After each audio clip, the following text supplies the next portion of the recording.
ఈరోజు బడ్జెట్ చూస్తే కోట్స్ ఎక్కువ ఫ్యాక్ట్స్ తక్కువ అన్నట్టుగా ఉన్నది బడ్జెట్. అట్లానే ప్రవచనాలు ఎక్కువ పైసలు తక్కువ అన్నట్టు ఉన్నది. చెప్పినవే చెప్పడము, మహనీయుల మాటలు చెప్పడం తప్పితే అందులో ఒక్క మాట కూడా నిజం లేకపోవడం దారుణం. ప్రత్యేకించి ఇది బడ్జెట్ బుక్ ప్రభుత్వం ఇచ్చింది, మేము ఇచ్చింది కాదు. ఈ సంవత్సరంలో ప్రభుత్వం పే చేసినటువంటి అప్పుల వివరాలను ఈ రెండిట్లో కూడా వాళ్ళు చెప్పినారు. ఈ రెండు కూడా కలిపి కూడితే 30,000 కోట్లే ఈ ప్రభుత్వం అప్పుకు కట్టాల్సిన అసలు మిత్తి కలిపి ఈ సంవత్సరం ప్రభుత్వం కట్టింది 30,000 కోట్లు.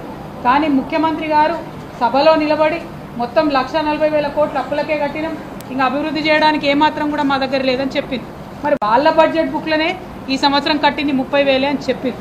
సో ఇది ఒక అబద్ధం అన్నటువంటిది స్పష్టంగా తెలిసిపోయింది. ఇంకొక అంశం ఇదే బుక్లో ఇంకొక అంశం ఒక మాట పదే పదే చెప్పింది ఏంటంటే కేసీఆర్ గారు బాగా అప్పులు చేసిండ్రు, రాష్ట్రాన్ని అప్పుల పాలు చేసిండ్రని చెప్పారు.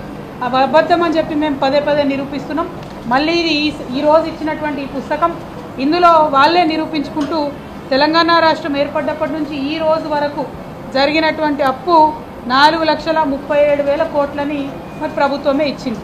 కానీ కేసీఆర్ గారిని పట్టుకొని 7.5 లక్షల కోట్లు అప్పు చేసిరు, మీరు ఇన్ని లక్షల కోట్లు అప్పు చేసిరు అని చెప్పి పదే పదే చెప్తుంటారు. ఇక ఈ 4 లక్షల గమ్మత్ ఏంటంటే ఈ 4,37,000 కోట్ల డబ్బులో ఈ ముఖ్యమంత్రి గారు చేసినటువంటి 1,58,000 కోట్లు ఆయన ఫ్లోర్ ఆఫ్ ది హౌస్లో ఒప్పుకున్నటువంటి అమౌంట్ కూడా ఇందులో యాడ్ అయి ఉన్నది.